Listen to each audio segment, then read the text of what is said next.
Hi, everyone. My name is Mihir Wanchoo, and this is part of the Fantasy Book Critic video podcast interviews. And today joining me is a special author from India, Gourav Mohanty. Gourav first came onto my scene, when he had approached us about reviewing his book called Sons of Darkness, which is over here, published by Let's Start Publishing just as of June 4th this year. And what specifically stood out to me was his mention of the Mahabharata in his book. For those of you who don't know it, the Mahabharata is the world's longest and possibly one of the oldest epics of the world. And he had mentioned in his email that he had written the story of the Mahabharata, of course, taking some characters and everything and putting them in a dark, grimdark fantasy world. This piqued my interest. I asked him for a review copy and I got it and I read it and it was fantastic. It blew away my mind and possibly, and I'm biased in this, I should point it out, this is going to be my debut of this 2022 for me. So welcome, Gaurav. Thank you so much for joining me. How are you doing today? I'm doing great, Mihir. And that introduction, you were as flawless as Karan and Coffee with Karan. So that was so seamless. But thank you so much for those kind words. It meant a lot. And especially when I saw your review where you had written in quotes, best debut 2022, I think I decided to go out and get hammered that night because I was so happy with that review. And that was really kind and gracious and generous of you. So thank you for having me here as well. No, well, I'm not flashy as Karan, so for that's a whole different story. But no, honestly, it was. I have been waiting to read a book like this, where somebody takes our Indian lore, the characters. I love the Mahabharata. I think I can safely make a guess that so do you. It was incredible. It is incredible, and of course we'll get to it. And I have so many questions for you. But first, I just want to talk a little bit about your start into publishing and everything. So, Can you perhaps tell our viewers, what inspired you to write, and how did you land, or how did you become a published author? Because if I'm not wrong, you have a background as a lawyer. That is incredible. You also sometimes moonlight as a comic, because I've seen those videos as well. So, can you just let our viewers know how this all came to be? Right. So I think the origin story starts like around 2016 when I just graduated from law school and I was placed in something which we have called the day zero, which is the first day of your final year. So that left a lot of spare time for me to pursue other hobbies. And at that point of time, I had just finished reading the books in the A Song of Ice and Fire series. And I was like, okay, this is such a beautiful saga. Let me try and find something similar in Indian literature.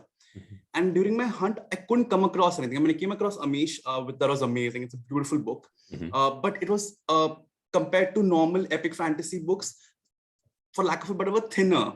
Mm-hmm. And I think that's the one quirk of epic fantasy books, that they're so big that allows them to be a lot immersive, mm-hmm. Like a quagmire of wonder in that sense.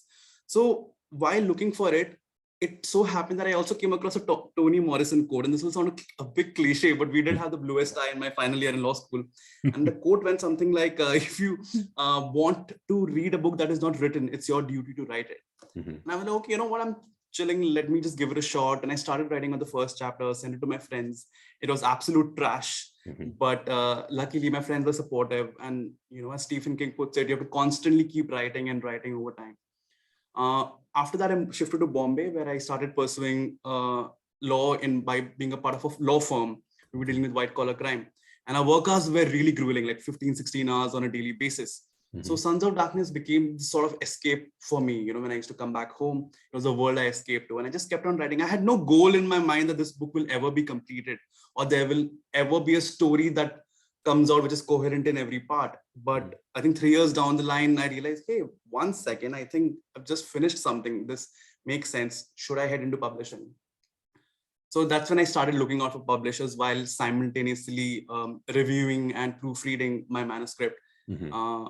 And that was actually a very grueling journey because, once you're set in your life and a career, you're not used to rejections. Mm-hmm. And the rejection that came generally from Indian publishers, and as I've always spoken in my promotions, is that the fantasy genre does not really exist in India, mm-hmm. in the Indian spectrum, primarily because the publishers are very afraid of this something called word count. Mm-hmm. They're looking at margins, and they just don't trust fantasy as something that can pay off, mm-hmm. Especially in a world where we're going for pulp fictions, where that can be read over a course of a flight journey. Yep. And I'd always wanted Sons of Darkness to be something that you can lays into in a recliner, through the night, and it'll take some time, but the dividend that it pays off will be a lot more. So I'm sorry, I'm just going on about the publishing challenge, but basically, the publishers then reach out to me that you're a debut author. We love what you have written, but why don't you split the book into 2 parts? And that's something which I really didn't want to compromise on. And it's amazing how different authors have kind of come at different junctures in my life and have had such an important impact. At this juncture, Steven Erikson came into my life because I was reading Gardens of the Moon. And that is such a difficult book to start, especially the first 100 pages. It's immensely difficult. And I think he writes this in his author's note that I'm just going to throw you in the deep end, because once you figure out to reach towards the end, you'll know how to swim, something on those lines. And there was one quote which he said that piss on compromise, just go for the throat. So I didn't accept that condition from publishers. I was like, this book is already book 1 of 5 parts or 6 parts. And if I break it into 2, it's just not going to have that impact which I wanted to. So it took me 2 years, and it was, discouraging in most parts. I was losing the pleasure of writing, because I was constantly searching for a person who will publish my book. So that took away the pleasure. But then ultimately I came across Let's Start, who were very kind, that they enjoyed this book a lot, and they were okay with the word count as long as we figure out a way to hedge the risks. And so that's it. Okay, wow. Well, that's a fantastic story. So let me just point out one small thing, sir. That Toni Morrison quote is great, but you got to have the talent to write your own book. I'm pretty sure everybody has ideas. You're one of those rare ones who has the gumption as well as the talent to back up his ideas. So that kudos on that. And to be fair to Steven Erikson, I read Malazan. I know exactly what you're talking about. I don't think it's even at the end of the book when you kind of realize what's going on. It's like books 3, 4, 5 down the line is when you kind of get a sense of what's happening. I know you're a Malazan fan, so that's a different topic. I can't say I share the same passion for Malazan, but I'm glad at least A Song of Ice and Fire got you inspired in this journey. So just to quickly recall, you mentioned that you were working on this book for 3 years while you're doing your law job.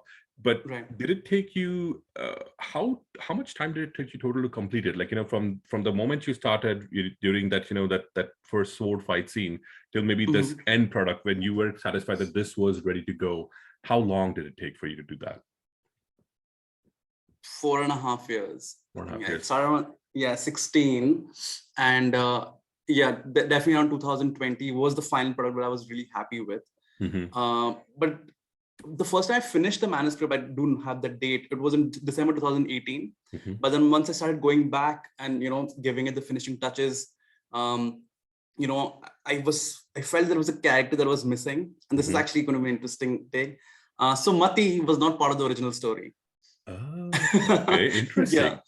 So, but I was researching on character because one thing which I really wanted to go for is have a badass women, in my book. And I was singularly researching on it. It's very interesting that in Mahabharata, while you have amazing warriors, the only mention of a female warrior is that of Satyabhama, who was Krishna's third wife, when she attacks a demon called Narkasur. And it's a whole slightly religious mythological concept which happens in the Northeast. But that's the only mention of a warrior, because the other one is Shikhandi, but there you get into LGBT trans rights. So I'm not really sure. Different interpretations give different understandings to her gender and her identity. But Satyabhama was the one female warrior. So I wanted someone else. And then I started researching on how Kalinga, that's the state which I belong to, which is now known as Odisha, used to be a big naval power, the British Empire of its time, in the mythological age and in the Vedic age. So I thought, okay, I know Mati is someone, she has a one line mention in the Mahabharata. I thought, why don't I turn her into my original character? And then, so from there, 2018, it took me 1 year to bring Mati into the fold of the story. And then, it just took me like 4 years, I think. Nice. So, and if I'm not wrong, this is in the original epic, you're referring to Princess Bhanumati, who was actually the consort of Prince Duryodhan or Suyodhan, as is in that. So that's good. I thought that was the case, because I love these small touches that you have done. Be introducing these small characters. And so far, Mati is a character whom you kind of love to hate. The way she's introducing, the way she does things in the book, because she's only there for like a small amount of time. Apologies to our viewers. We're going to be talking with mild spoilers. I'll try to keep the spoilers as small and as insignificant as possible. There will be some of the questions which will reflect on that. So with that being said, Mati is a character who comes and wreaks havoc in the lives of the people who either with intention or with non-intention, like she does when she first meets Karna, and then Karna realizes who or what she is. Was this on purpose? Like, was when you dreamt her or when you added her to the story, was she a catalyst for this kind of chaos? Because that's what I feel like that's what she does throughout the story. Absolutely, I think you got it spot on, and I'm constantly inspired by the sources that I read and watch. And in hindsight, I think Villanelle from Killing Eve was a major influence in crafting Mati, this agency of chaos that comes into these series, and just no matter where she goes, the only reason why she sows chaos is because she does not have a conscience filter. And that's something which was really charming to me. And, in a sort of an Oscar Wilde character where he says that conscience is nothing but a front for cowardice. And I think she is a representative of that philosophy in this book. This won't be a spoiler of sorts, or maybe, I'm not sure, but she is actually a major player in the second book. In fact, like, my idea has always been to have one major character on the cover of the book. And Bhanumati is going to be on the cover of the second book. Nice. Okay. That is very good to know. Now, another thing which I found fascinating was in your cover reveal questionnaire, you had mentioned that, the first thing that you wrote was a sword fight a long time ago. Was that sword fight anyway connected to, the pivotal scene in the Mathuran climax of, Sons of Darkness? There is this big fight. I'm not going to reveal between who and who, but you know exactly what I'm referring to. Yeah. Was that the same sword fight? Was it something totally different? Yeah, so the ending, I somehow wrote the ending first because I really wanted to write that scene when I was just experimenting with how it is to write. And so the tale of Muchukund and Kalyaman always interested me. And the whole idea of prophecies and loopholes in prophecies, etc. I again won't go into too much detail. So I want to check this out. I want to see where the story leads with expectations and how to divert it suddenly by keeping it realistic. So yeah, you're absolutely right. That's the scene I started writing first, and I was very happy with that scene. It was sort of like a childhood fantasy of writing a good sword battle between two characters from Indian mythology who I've always found fascinating. And from there on, the seeds kind of grew and germinated into the entire story. So, yeah. Well, that scene is very, very, very fascinating. And the way you twist it at the end, like I was expecting it to go somewhere else. And then there's, of course, what happens. You build up the scene really perfectly. The ending is really, really, I don't want to say cruel, but yes, it can be seen cruel to the characters, but it is a very good twisted scene, like where you expect one thing to happen and then something else happens. So kudos on that as well. That was very wonderful. Now, lastly, this just one last question about this, because you brought up another fascinating thing about the word counts. Now, after your book, do you think there will be that Indian publishers might perhaps, experiment with longer word counts? Because I know, the book which you mentioned, Amish Tripathi, he writes good fantasy books, but they're more of the smaller kind. They I don't want to say that they're very they're approachable. Let's put it this way. They're very approachable. They're very simplistic. They can hook somebody in because they have the seeds of Indian mythology, and the aim is to get people exposed to it. But yours is not the same. You kind of have taken the Steven Erikson approach of pushing people into this world. And now, do you think that maybe the Indian publishers, after hopefully, fingers crossed, the success and continued success of your Sons of Darkness and this Raag Of Rta series will cause more and bigger fantasy books to be produced from Indian authors?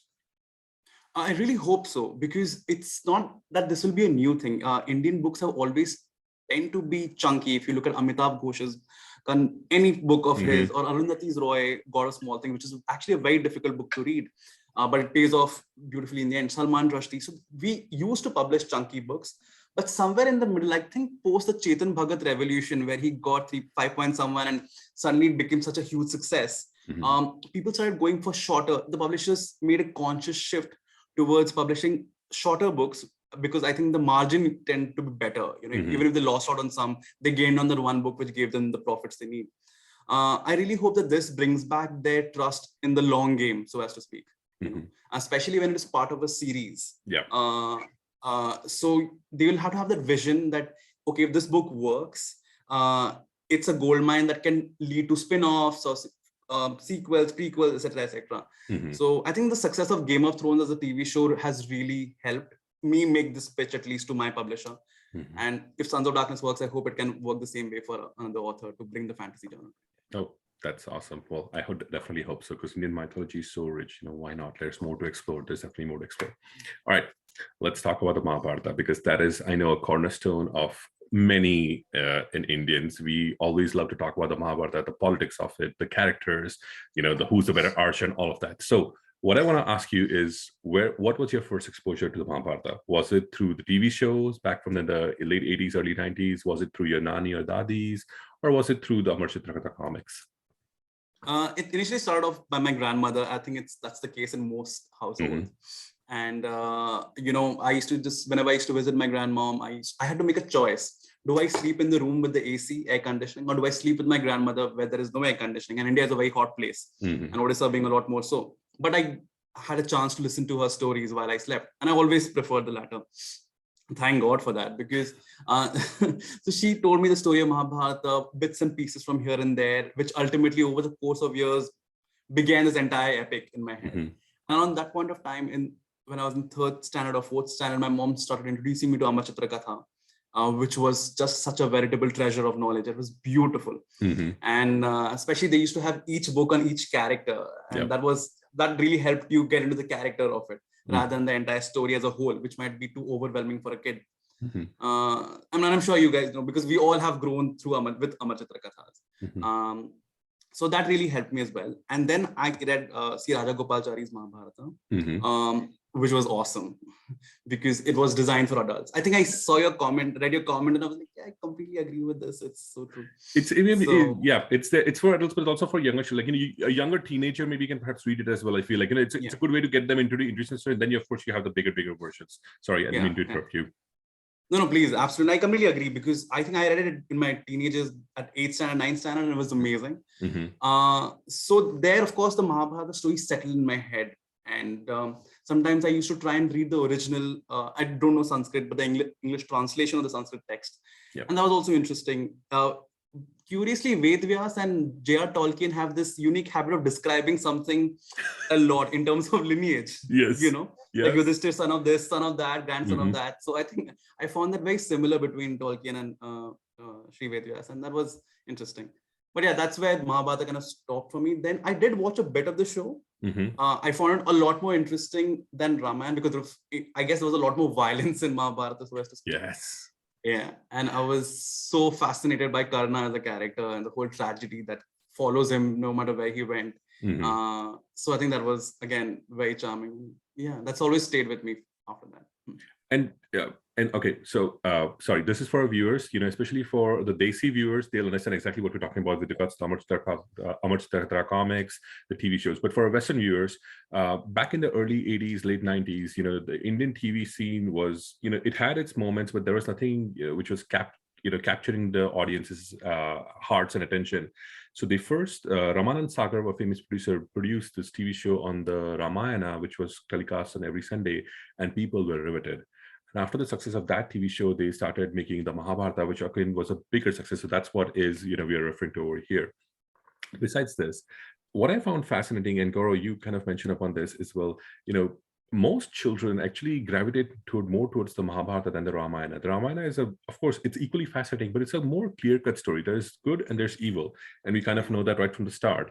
And there's these people who are helping Prince Ram, to go and achieve his objective. But whereas in the Mahabharata, right from the start, you realize there's grayness, and I don't know if it was done on purpose to kind of help us understand morality, but it slowly starts seeping. And of course, till the end of the war, you get a wide variety of gray behavior, from the best of heroes to the worst of villains, and maybe even some good characters as well. So do you think that was what kind of made you interested in the Mahabharata more, or was it something else? Yeah, actually that's a very good question. There's 3 aspects to that. One is that Mahabharata itself, in terms of history of that book, fell at a time when the age was descending into the age of Kali, or the Kali Yuga, which is an age that was going to be signified by sin and greed and corruption. So I think the book kind of reflects that beautifully in the morality and the grayness of the characters. And I think that was very fascinating to everyone, because it was so new, because we've constantly grown with this whole good versus evil, black versus white dichotomy. So I think this was a fresh change. So that was definitely attractive. Second thing that was attractive was in a weird sense, it was like the MCU, with so many characters, you had the liberty to choose your favorites. When it comes to Ramayana, everyone's favorite is Ram. You have a set character piece. But when it comes to Mahabharata, you have the options that are available to you, with each character having their own backstory. I think that kind of really allowed children or teenagers or adults, whoever have a different inclination, to choose their favorite character accordingly. Someone would prefer Draupadi because women might relate to the injustice that she suffered. Someone might like Krishna because of the strings, the way he pulls in the whole very little finger sort of a way. Someone loves Karma because of he's the Ned Stark of Mahabharata in a way. So in this way, I think it allowed readers to have their favorite characters. I think that was a major push that Mahabharata got. Well, thank you for that. Switching to your book now, talking about your book, Sons of Darkness is your debut book. Can you perhaps tell us, what do you think was the most challenging part about writing this book? Conversely, what do you think was the most easiest or rewarding part about writing it? Most challenging part of writing this book was reining myself in sometimes because and this is again something which I discovered during the course of my writing, and I want to really thank Brandon Sanderson for putting his online teaching, like his teaching courses online on YouTube, because I loved the world which I was building. And sorry, this sounds very narcissistic, but I was enjoying it. But I realized that I was doing a lot of info dumps. And my one thing which I really wanted this book to land was the way George R. R. Martin does it, have a very subtle touch of the magic system, and so that it's always under the skin, but you constantly feel it like a plague, of sorts. It's there. So that was a little difficult to rein back in, but constant writing, I think, kind of really helped in understanding where, and I hope I was able to do a decent job, but to travel a narrow path, where you're trying to show rather than tell, and and still not give away too much. So that was one. The easiest aspect of it was, again, I think the same answer, because easiest part was writing about the world, because there was just so many thoughts in my head to write, and I didn't want to let go too much in the first book, because I was still did not want to scare away the people who were reading it for the first time. I was like, okay, I do not have the guts of Mr. Erickson. It's just like, it takes a lot to just like throw someone into the deep chunk. I did that a little bit, but I did not want to go that far. I'm going to do that in my second book. I'm going to have a lot of fun with it. But in my first book, I want to go a little subtle. But again, world building was something which was very easy as well as very difficult for me for two different reasons. That's wonderful to know. And we're going to talk about this world building in just a bit, because I have a few questions, because I thought that was like a really smart but also a strong feature of your book. The world seems so much alive, and I'm actually, to your point, I think if you as the author don't love your world, it will show in the book. Like, readers will only love it if you love it so much that you are invested in it. So kudos on that as well. This might be a fun question, but I just wanted to know, how did you celebrate the publication of your book? Will it be weird if I say I don't remember that night very well? Hey, that means that was a successful celebration then. Yeah, it was good. Actually, it's slightly weird quirk about me that and again, I love Oscar Wilde. He's always been I feel like someone who's reflecting my life philosophies in Picture of Dorian Gray. He said something very interesting, that there is nothing worse than achieving what you want, because it just suddenly leaves this whole plane of hollowness, like, okay, now what? That sort of a thing. So when the book was published, I was like, okay, it's done. I wanted to be happy, I wanted to cheer, but it just wasn't settling in. Till my father, who had just finished the book, came down and was like, wow, that is, like, he spoke about the last scene, like, what did you just do? But that was really good. And I think that really helped. I don't know, it's like, I think an South Asian kid thing, father's approval. But I think, okay, you know what? That really helped the whole thing sink in. And after that, I was like, okay, I'm going to just like have a blast. I took my friends out, and the rest is history. History, which cannot be remembered. Which cannot be remembered. That is so true. I think for us, especially with South Asians being the way we are brought up, our parents' approval is the one thing that we seek. Be it our fathers or mothers, we seek that even, I mean, and it's not something that is done on purpose. It's just, I would say, ingrained into us. So I completely agree with you on that. Switching a little bit more to the literary side of things, I want to ask you a few questions about, like, with regards to your writing and this book as well. So, as you seem like a well-read person as well. So, as you know, in epic fantasy, many authors some like to put an emphasis on characters, some on world building, some on plot. Where do you fit in this picture, and what do you feel are your strengths as a writer? And then I'll have a part to this question. I'll ask you that after when you get done with this. Right. So I've always believed that I think without it, no matter how beautiful a world you create, if you do not have major characters, like really good characters, that either the people aspire to become or relate, they can't pull the world along with you. I mean, that's the difference between maybe a beautiful D&D game and suddenly a book that will enthrall readers across countries and climes. So for me, characters have always been important. But while I was writing it, I wasn't having these factors in my head, to be honest. I was just thinking, okay, how is this character going to respond to what I have in mind? And accordingly, I should try and get in their shoes and try and respond that they might have their language and tone here. So, but while I was reviewing the draft, I was trying to figure out that, okay, if I read a dialogue, is it possible for me to understand that, okay, maybe Krishna has spoken this because that's his style, or Bhanumati has spoken this because that's her style, or this is something only Bhanumati can say because this is so fucked up, something on those lines. So that's something which I really wanted, and I think that was a product of an emphasis on characterization. World building was, I think, an author's guilty pleasure because you have that imagination, because like while a character drives a book, the dividend that is paid back to the author is like someone is coming to your gaming arcade and enjoying your games, and that I think allows a good mixture of both is, I think, very important for any book to work and to connect to the readers. So. Well, thank you for that. My next question was actually going to ask you about that, because I feel that characterization was your greatest strength.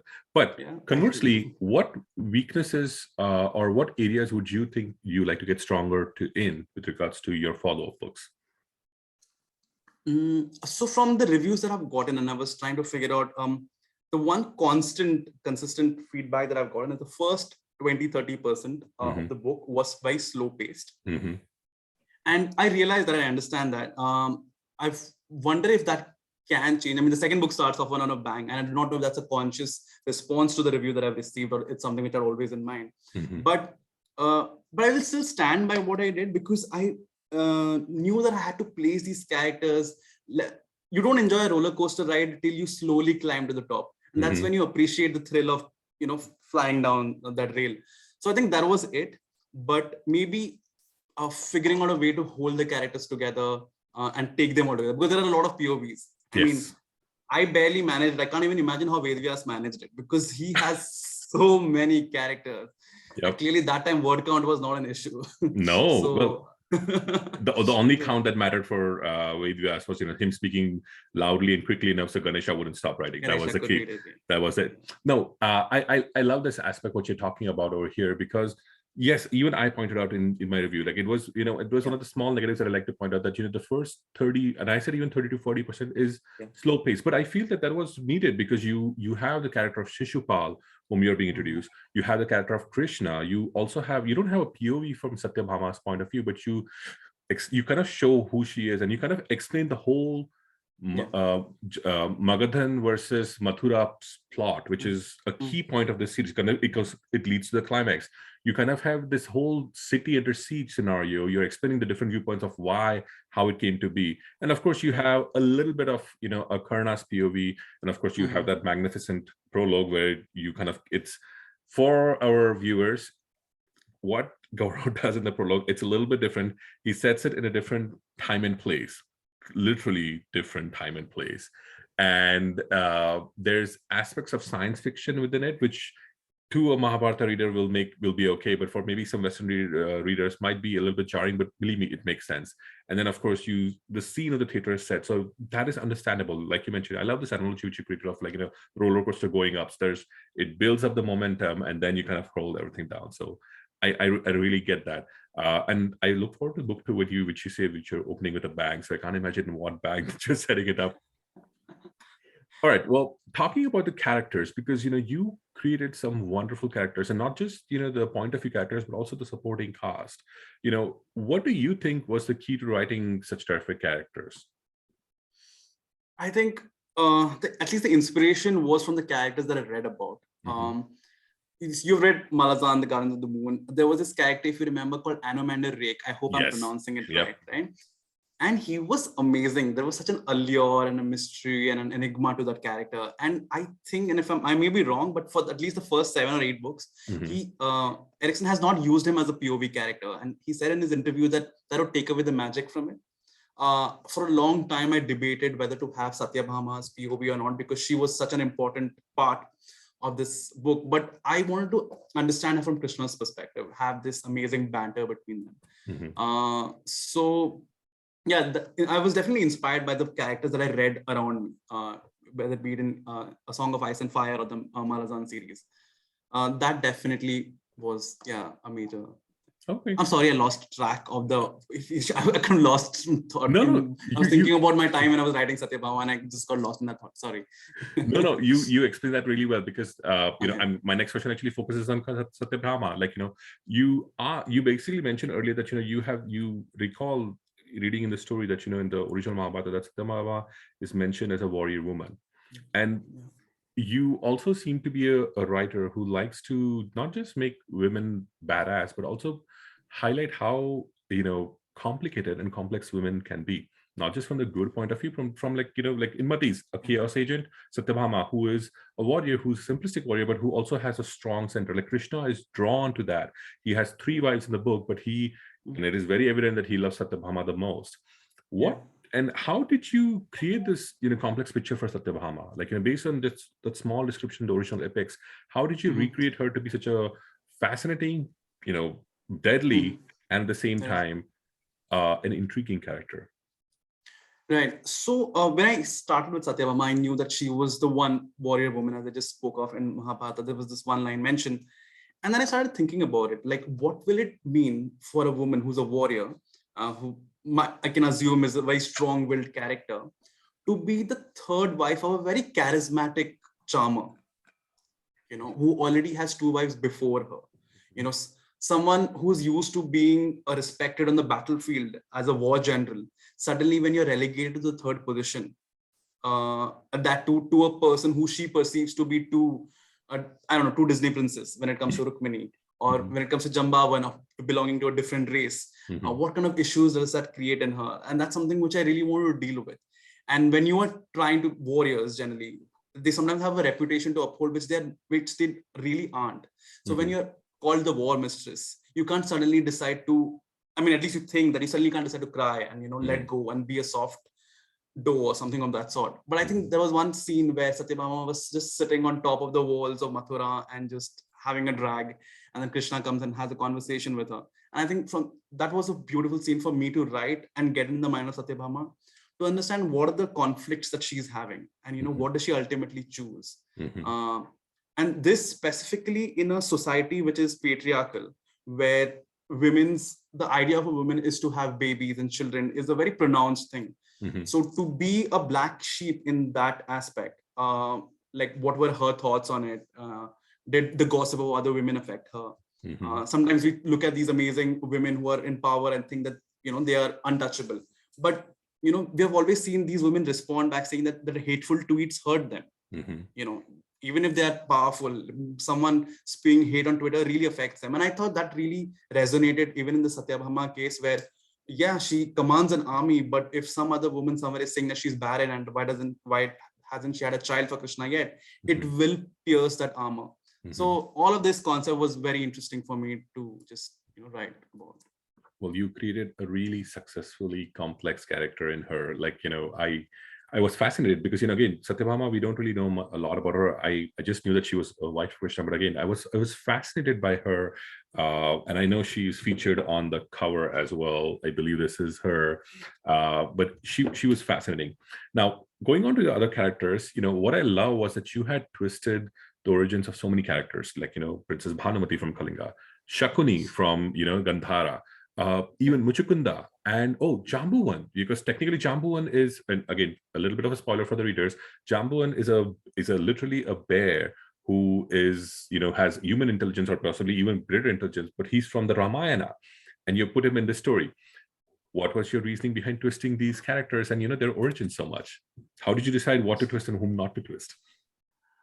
So just on coming to Jambavan, I came across this character when I was researching the concept of Chiranjeevis. Now, to readers out there, Chiranjeevi is the immortal equivalent of Hindu mythology. Someone who's immortal will not age beyond a point. They can be killed, but they just don't age. We have very few Chiranjeevis, and one of them is Jambavan, who was also in Ramayana.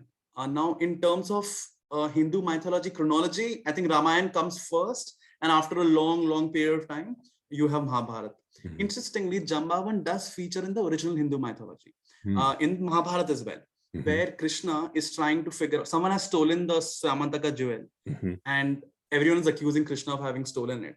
And Krishna decides to enter a cave by tracing its clues, and comes upon Jambavan, a bear with human intelligence, who has hoarded the diamond. And they both have a fight, and Jambavan ultimately agrees, surrenders to him, and gives away the diamond to Krishna along with his daughter. So this was the original Hindu mythology. And I found very interesting that, okay, why don't I just give it a twist where he is helping Krishna with the jewel in quotes, and kind of use that to bring Jambavati also into the scene, of having a different race. And again, from here, I was inspired by a Lord of the Rings as well as Malazan, having different races, because interestingly, Hindu mythology has a lot of different races. You have centaurs in form of Kinnaras, you have Nagas, Gandharvas, Apsaras, which are nymphs in the Greek mythology. So you have a lot of races, and I really wanted to get that back. That's again one thing which I really wanted to change. What was happening in recent mythological retellings that are coming in India is that these guys are whittling down the sorcery which is there in the original, which is fair, which is its own kind of book storytelling. But I really want to capture the magic because it's so beautiful, with Gandharvas being these divine musicians, so there's a bit of music magic which is there in the second book. Similarly, you have a lot of magical sources in our epics, and that's something which I really want to get to. Again, I've drifted off topic. But, no, this is great. This is really wonderful because believe me, this is, as a reader, I find this very fascinating to get these insights from the author. So this is great. Please do not apologize for it at all. So talking about another character, or at least another POV character that I loved, was Shakuni. He's also a character who's there in small amounts, and he kind of shares some Machiavellian traits within your book as well as the original, with Krishna. Now, the Shakuni that you present is a Shakuni with a tortured body and a very sharp mind.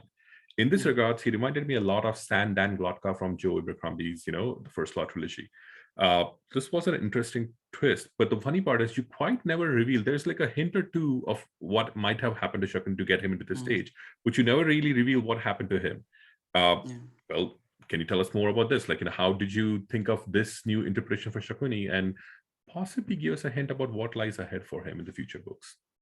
Sure. So in the original mythology, Shakuni was this very diabolical character presented who wanted, actually his motives differ from different, each interpretation of Mahabharata presents a different motive of Shakuni. So it's so hard to gauge what is actually behind his mind.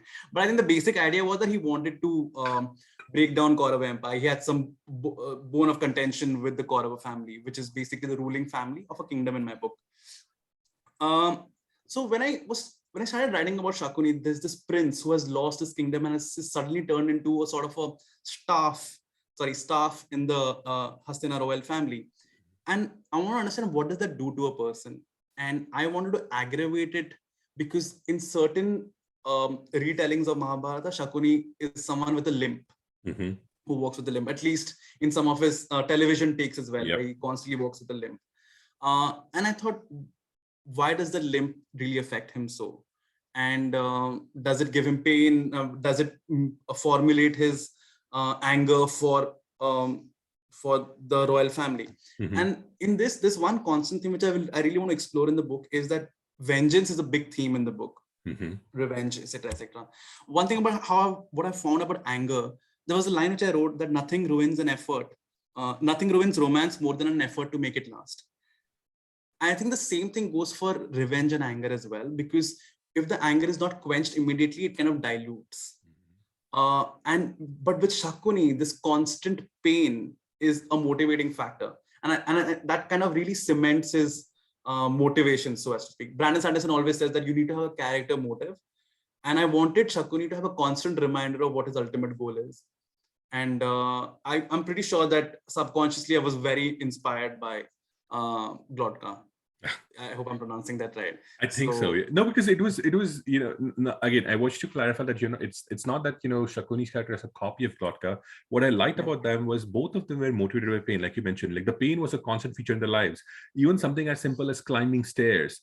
For us, or for when you're writing a character who's physiologically healthy, it's not a big deal. You might just mention he climbed the stairs, or she climbed the stairs, or they climbed the stairs. But for both Sandan, Glotka, and Shakuni, climbing the stairs is a horrible task because the pain in their legs, and you kind of encapsulate that really well. How much of a pain it is, how they have to massage their calves and legs after they reach up on top. How sitting in a chair is not quite a relief until they sit in a certain way. I like those small touches from point to point because it beautifully showed while Shakuni is thinking, the pain stays with him, and it's there from the moment he wakes till the moment he sleeps, and sometimes even in his sleep because he has cramps which come up, which again Sandan and Glotka outside. So I love that feature as well. So thank you for that. Talking a little bit more about about these alienistic races that you mentioned, because of course in our mythology we have the Devas, the Gandharvas, the Nagas, who kind of are like a different serpent people as well. Your prologue has these alienist Devas, and their world. How of course in one of the original Mahabharata stories, I believe Krishna and Arjuna travel in space. They kind of go help, they fight in a war in space, I believe. So for us, Eastern readers, we kind of already have this concept that the Mahabharata is a story which has elements of fantasy and science fiction. Of course we are using these new terms, but for the previous readers it was all part of the same epic. But were you worried about this science fictional juxtaposition so early in the book, whereas because right off the bat it's marketed as a fantasy, and as you know, Western readers are very strict about this terms of fantasy means fantasy, no sci-fi. Were you worried about that? Not really, and there was 3 reasons for that. One, because again, my pitch has always been that this takes lore from Hindu mythology, and Hindu mythology has always had this concept of realms, which is in Sanskrit called lokas. You have the Swarg Lok, you have Prithvi Lok, and you have Patal Lok. Patal Lok, which is basically the netherworld. And some of the other Hindu Shastras or the Vedic Shastras say there are 7 realms, and there are more realms to this. So this concept of realms was very interesting, and something which I found again in Steven Erikson's Maladan series, where you have the concept of the Anomander race, the Distayandi. I don't think I'm pronouncing that right, but they come from another realm. So I don't think that strictly takes them to a science fiction world. If you, I guess, corner it in form of shape it in the seeds of magic that you've already sown, which will be explained eventually. I completely get the whole, because I know that there is a ship of a kind in this prologue, and there's a whole concept of time, an interstellar concept of time that is also there somewhere in the beginning. So all of this, I agree, gives us a sci-fi element, but I'm hoping that as the book progresses to the next book, etc., it kind of brings back it into the roots of fantasy. I won't consciously do it, but I think it does. Eventually, I think there is a sort of explanation. I'm sorry, Mihir, I'll just go back to one of your questions, which you had asked me before, was how did I decide which characters to twist the histories of? I'm sorry, that time I kind of got away. See, I told you, right? One of my biggest challenges is reining myself back in. So that always happens. And guys, whoever is watching this video, when you put 2 Mahabharata lovers in the same room, this will always be the inevitable result. We will just keep yammering away. So again, apologies for drifting off. But that question on whose characters' origins that I decided to twist, it just felt what was right to me to fit the narrative of the book. Sometimes I did consciously make a choice to have a diverse character. For example, when it comes to Nala, who is a sort of I really wanted a character, this whole idea of an assassin's apprentice, through whose eyes we get to see a lot of magic and world building in the book, which will happen in the course of the series as well. The magic system which I have in Sons of Darkness is premised on yogas and chakras and mandalas. Chakras, there is a lot of yoga science to speak about the centers in the human body. So I wanted to turn it into and connect it with the magic of the world. So Nala's journey as he's trying to be an assassin through Dance of Shadows will be a big thing there. Ooh. So yeah, so there it kind of really helps me in twisting the character's origin. Nala was anyway a new character. Yeah. Then when it comes to Mati, again with Mati, I didn't have to twist so much because there's only a one-line reference of her in the original epic. So it gave me a lot of liberty to go ahead with changing her as I deemed fit. The character that I really twisted was, I guess you could say Satyabhama, because her course, I mean, while there are not a lot of lines on her in the epic, they do kind of prescribe her journey, her ending, etc., what happens to her. So I did change that, but because I've always wanted her to be that, I think it's like an author's selfish motive that I wish this is how your story really went. And I think that I kind of took cinematic liberty with that.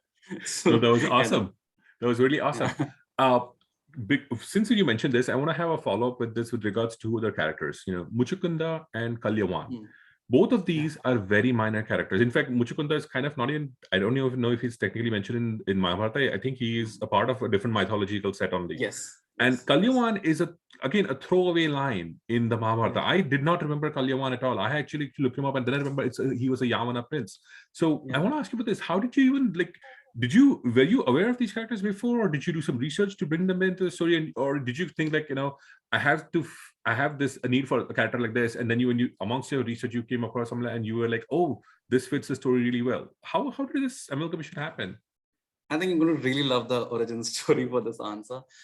So I had read about Muchukun before, but it was lost in the course of time till I started watching Interstellar.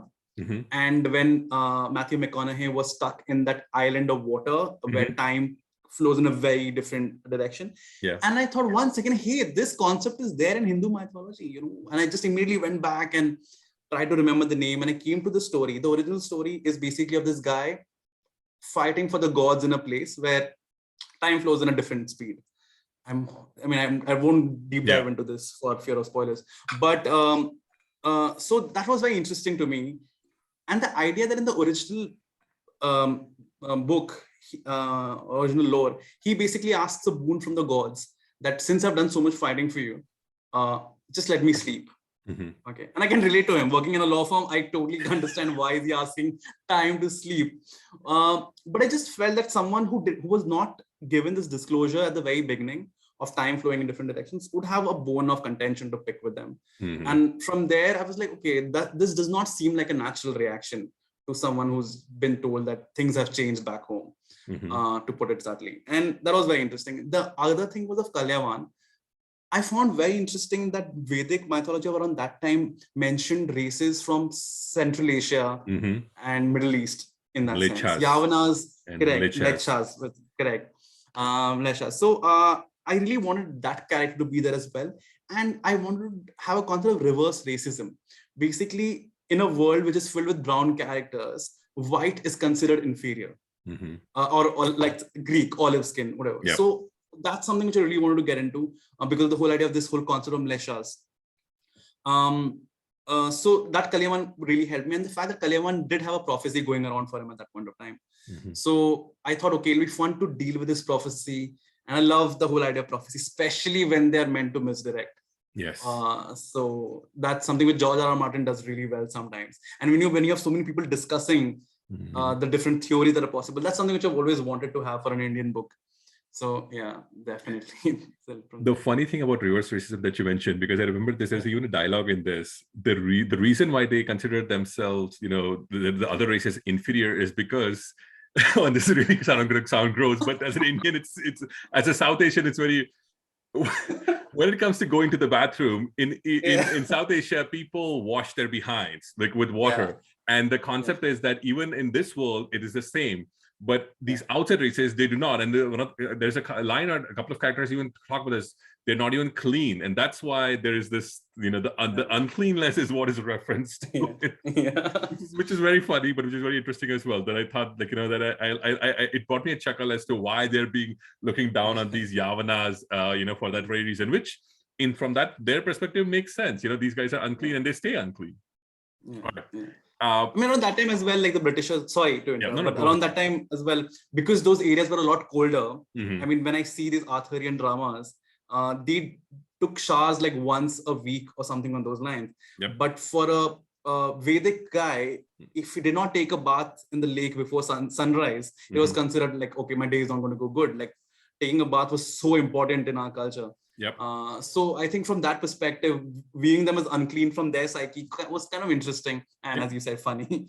It was. I mean, because it's a very Indian thing. Like when I read that, I'm like, oh, I know where you're going with this. So I'm like, I immediately recognize that. So for the Western readers, maybe this might take a while, but that was really funny in that regard. It's not really funny for reverse racism, but still.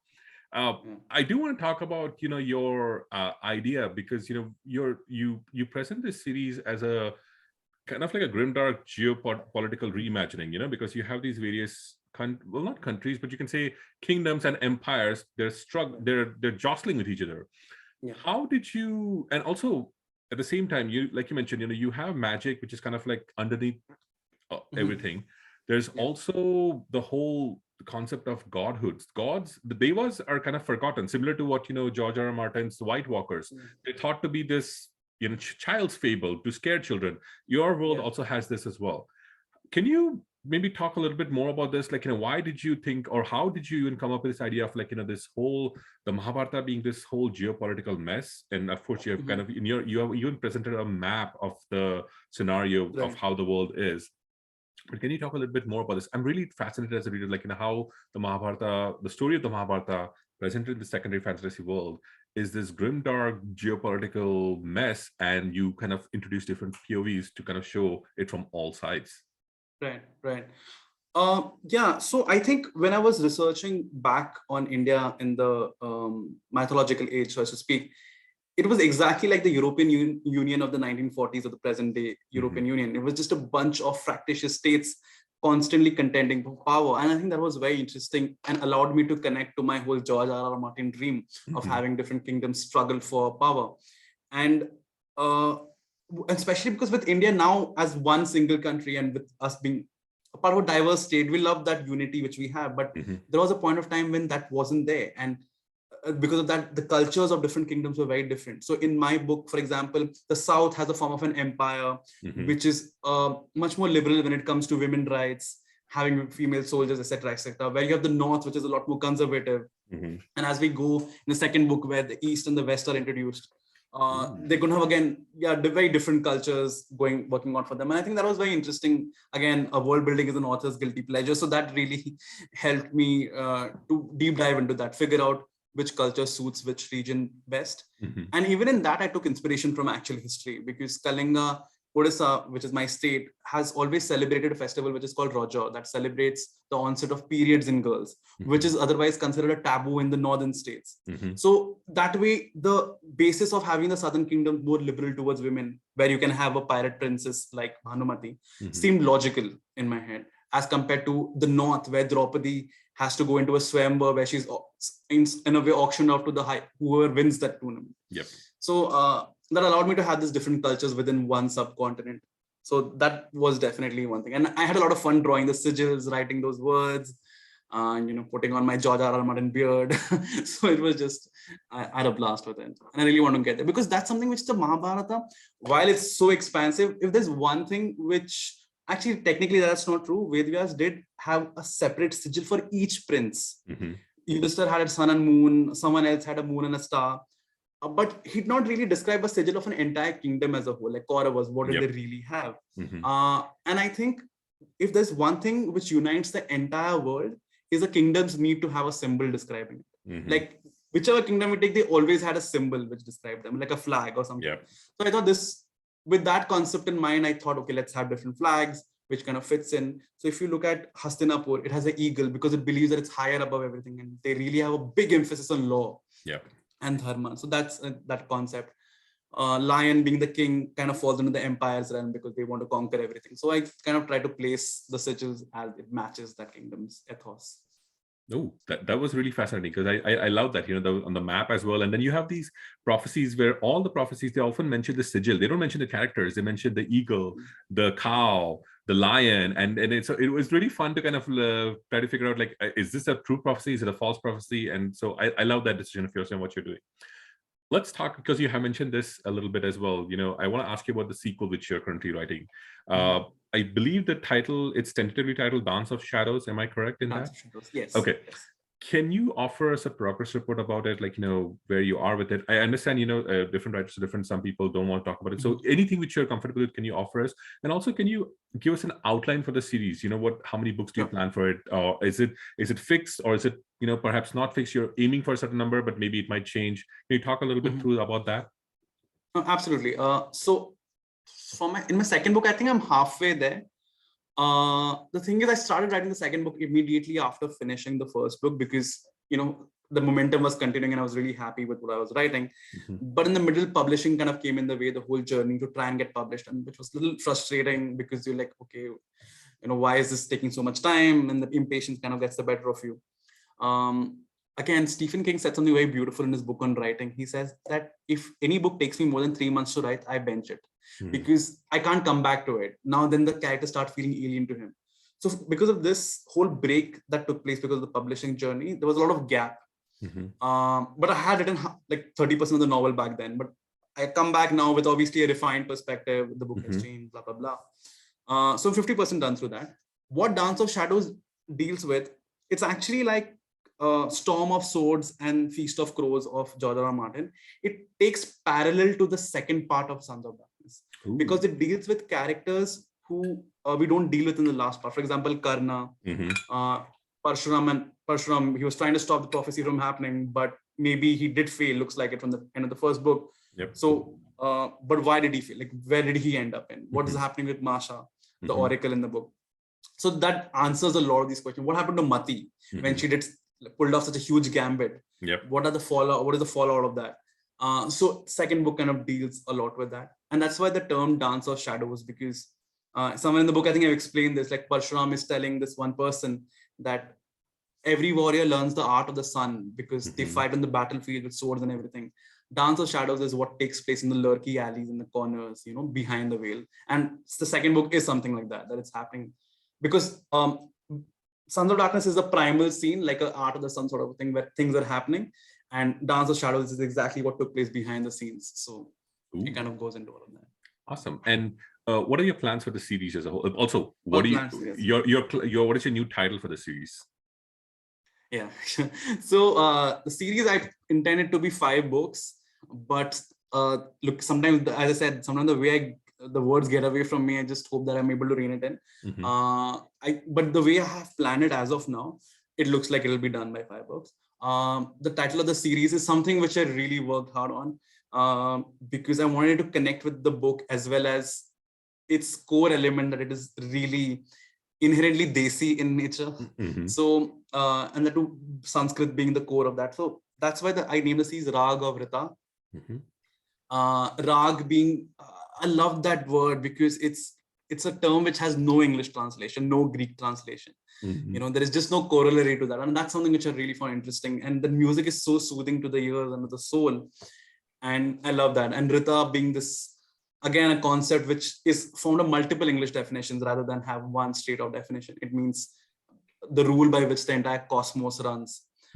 So that kind of gave this book a sort of eternal aspect, because this book does cross over thousands of years, from which the prologue, which starts 10,000 years back.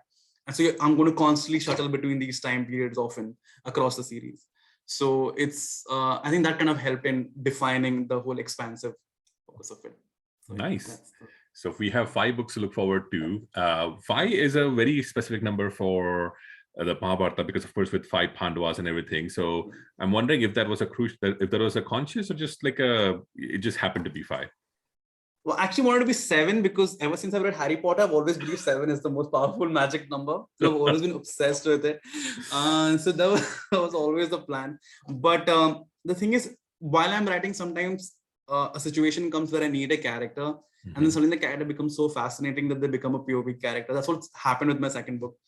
So that's why I don't want to commit to a book length, because if things like these keep happening, I don't know how long the book will go. But the ending that I have planned ultimately should get over by 5th book. There's no reason why it's 5 books, because I just wrote, when I was pitching to my publisher, they did ask me to give them a summary of the entire series. Yeah. As to what really happens in each book. That really forced me to sit down and actually think, okay, wait, let me think what happened in the 3rd book. Basic summary. So that when I put that down, I think I'll be done by 5th. like book Oh, 5. well, hey, I'm not complaining. If you take more books, that's great. I love this, and I want more like this. That's really going to be amazing.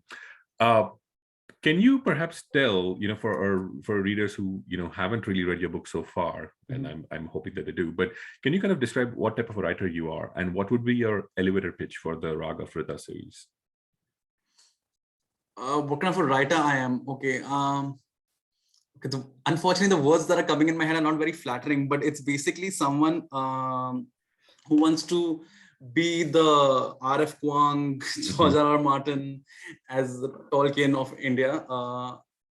What I really want is basically to bring this genre that I love so much, and I know a lot of Indians love, to mainstream Indian literature. I don't know if that's what you're meaning by what kind of a writer I am. Yeah. But what I really enjoy is writing a medieval world, because India has such beautiful magic to offer. I sometimes feel like a brand ambassador who's trying to let the world know that, hey, you know what, move over, Achilles, Karna is here to slay, Yes. something on this line. No, that's perfect. Yeah, so I mean, that's what I'm trying to do. So let's see, I hope it works out. For someone who wants to know, like if I'm throwing an elevator pitch of Raag of Rta series to somebody, it's basically, I think I wrote this for your interview. If you've always liked Naruto or Ramayana and the whole idea of Indian mythology, but always wish that it were darker and more fucked up and more messed up, I think you will really enjoy this series. That's the best quote. That's the best quote for any reader. And if you're not convinced, here's a trivia that Robert Jordan's 90% of his world building theologies, the whole idea of time being circular, end of an age, has come from our mythology. Oh yes, mythology. Absolutely. Yeah. the whole concept, of like this ages being circular and everything, what has happened in the past. I mean, it's all Hindu and Buddhist mythology, and I think he acknowledged it himself as well. Like that it was taken from Eastern religions. In fact, sorry, go on. Mihir, you might remember this. And guys, so we used to have a show in the 90s based on Mahabharata, as we had spoken of early in the interview. And it used to, every episode used to start with a wheel circling, and the narrator used to say how time is circular and the wheel of time keeps moving, right? And when I read The Eye of the World for the first time, I'm like, hang on a second, this feels very familiar. So so if you want a lot more of where that came from, then Sons of Darkness and Raag of Rta is definitely a series for you to go deep dive into. That's awesome. That's really awesome. And I do remember that, because it was like the narrator was time itself. They were like, the narrator was time itself, and then that series, it has not dated itself. Like it's you can still watch it. Like the effects won't be the same, but the character, like everybody who took part in the TV show, they gave their best. Like you could see that it was done with like passion and heart. So that's why it's still so amazing. I want to talk a little bit about this grimdark aspects, because nowadays, over the last 10 years or so, you have seen that there's a lot of authors who are writing grittier, darker, realistic books. There's Mark Lawrence, there's R. Scott Bakker, there's Michael R. Fletcher, there's Anna Sid Smart, there's Richard Nell, there's Joe, of course, there's Joe Abercrombie, who kind of initiated this. I want to ask this from your perspective, because you're an author and you're a reader as well. What do you think, why does the audience crave such books? And, amidst fantasy as well, because fantasy has taken a darker turn for the last 10, 12, 15 years, so as to speak. Why do you think that is? What do you think attracts readers? Of course, we're living in horrendous times, no matter where you are in the world. But what do you think makes them attracted to such darker stories in their fantasy or in their fiction? I think, okay, I'll try and give 3 reasons for this, and maybe any one of them are true. And one of them is slightly cynical. But the way we respond to news, both in US as well as in India, what's happening with the news, it kind of is can you just give me a second? Yeah, I think absolutely. Phone charge is like laptop. Take your time. No rush at all.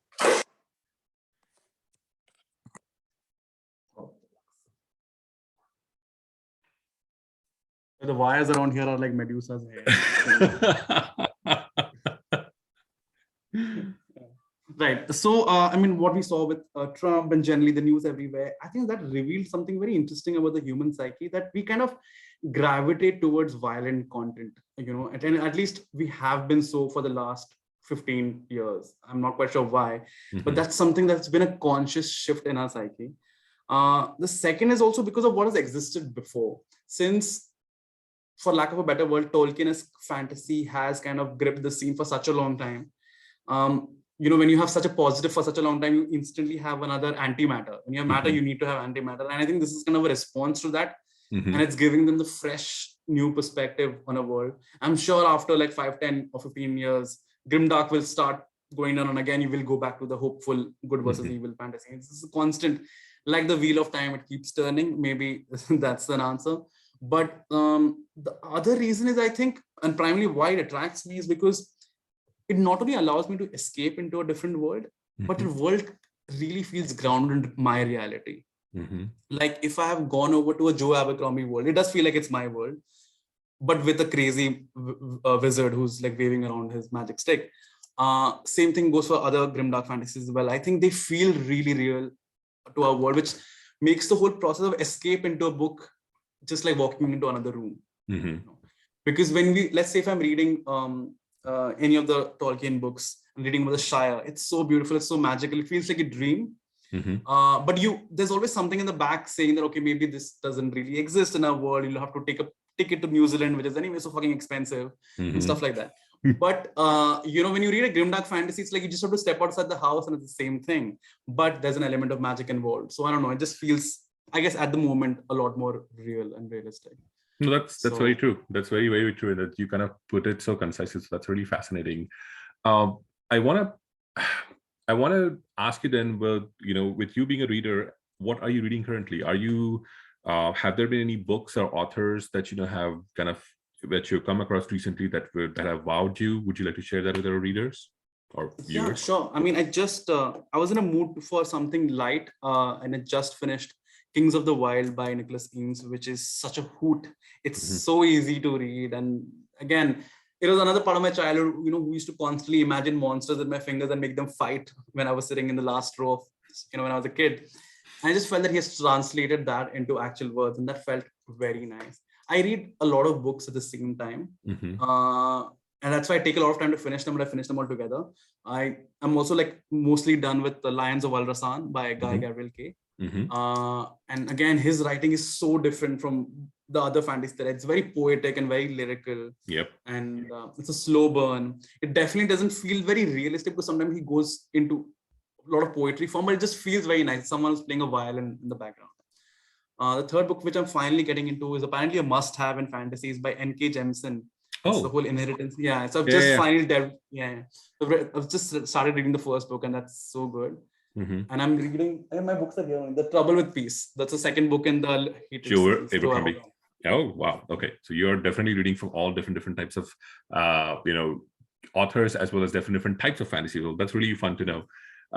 Lastly, before we end this interview, I just have a few small questions, because with regards to the Mahabharata and your book. Now, one of the crucial things that I noticed, because there are these small touches, like for example, the Pandavas, of course, along with Krishna, are the focus of the story, but you took away the Pandavas from the story in the Sons of Darkness. You focused on Krishna, you focused on Draupadi as well, but the Pandavas are kind of mostly kept off stage.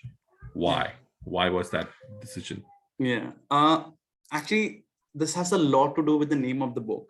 A lot of people tell me that why is it called Sons of Darkness when the prophecy is about a son of darkness, a single thing. I don't think the prophecy actually came about a lot later, but when I was thinking of the name of the book, I wanted to speak about characters who in a Guy Gabriel way have not received light in the original epic. These minor characters who are in the shadows. So when I kept the name Sons of Darkness, the idea was to shed light on these characters and not go on the main heroes who we have already known them. And this whole idea that history is always written by the victors and not the vanquished really appeals to me. And the Pandavas won the original war in the epic. They were basically Agamemnon of the Greek mythology, for the readers out there. So I didn't want to write the book from Agamemnon's perspective or throw a lot of light on them. I wanted them to be periphery characters, because in a very sort of Mother Teresa way, I want to give voice to the unspoken. I don't mean to make light of the situation, but what I mean is this, like these characters who could be so fascinating, but I guess Vedvyas had already run out of a lot of pamphlets, so he could not deal with them. I really want to give them screen time, so I have to speak. Although you did, because with Shishupal, who was really fascinating, and I know, the Shishupal that we have read in the Mahabharata has a different ending, but in your book, he is genuinely a heroic character. Eklavya, who was hilarious and scary. And I really hope, and this is my plea to you, that I hope you give him more screen time in the second books as well, because I want to find out more about him, like what made him the way he is. Because again, Eklavya as a character is so fascinating, but he has a very small part to play, so that was good. Now, another small thing which I noticed is in the original epic, Karna has 2 sharps. He has gotten 2 sharps. There's a throwaway line in your book that Karna has 3 sharps. Was that on purpose? And maybe will we discover what those 3 sharps are? And for our viewers, a shrap is a curse. It's literally in the Indian mythology, the way it used to work is that if somebody was harmed or injured, or basically you did something bad to somebody, that person had the power to play a curse on you by telling you something about that. This is how you might or inflict harm on yourself, and that's what the shrap is. So just maybe a little bit of talk about was this on purpose again, those 3 sharps, and what that might mean for the eventual duel that hopefully will occur maybe by the last book. Yeah, so good catch. But that's the whole, I mean, I can't delve too much into that, but the idea is curses, shrapes play a big role. Actually, I was again very fascinated by the idea of shrapes in Hindu mythology. For those readers, it works on a similar basis. If you have read Greek mythology, if someone issues a shrap, it will unravel in a form of prophecy in your life. It will somehow or the other, it will take place. But I didn't want the use of curse to be very easy, because it just didn't make sense. If everyone could curse, the world would be a very unhappy place. So I wanted to base it in some form of a magic system that makes the utterance of a curse a very difficult thing to do. Similarly, we have a concept in Hindu mythology which is called Vardhan, which translates to the word boon, where if you do a lot of penance to your gods, the gods will come down and like strict penance, like stand on one leg and pray for like years, that sort of a thing. Gods will come and give you a boon. So that's also something which is very interesting, and I wanted to use that as a magic system. So again, Karna's whole thing, the way the sharps will ultimately unravel, will hopefully be interesting. But these are all little Easter eggs that I've left in the book. And Mihir, actually, I want to ask you one thing. This is actually not a spoiler, but this is just something funky and goofy that I did just to amuse myself. But if you remember in the prologue, the main Deva, his name was Thorindrazius. Is there anything interesting that you thought about the name? Well, Thorin, it kind of reminded me of Thor, but also like, Thorin, I mean, I didn't really strike me that much, but it just was like, oh, it sounds like Thor. Then there's so much happening in that prologue. So I was like, I was wanting to jump in more and more, but it struck me about that. And then I was like, okay, it's off to the side. It's like absolutely inconsequential of the book, but it was just something to amuse me. So in the king of gods in Hindu mythology has always been Indra, who's the god of lightning and thunder, which is very similar to Zeus in the Greek mythology. So I decided to combine the lightning gods of different cultures. So if you break down the word, it's Thor, Indra, and Zeus. I didn't even catch that. Man, that's so cool. So I think the same thing goes for Savitri Helios. Savitri is the god of sun, and Helios is the god of sun in Greece.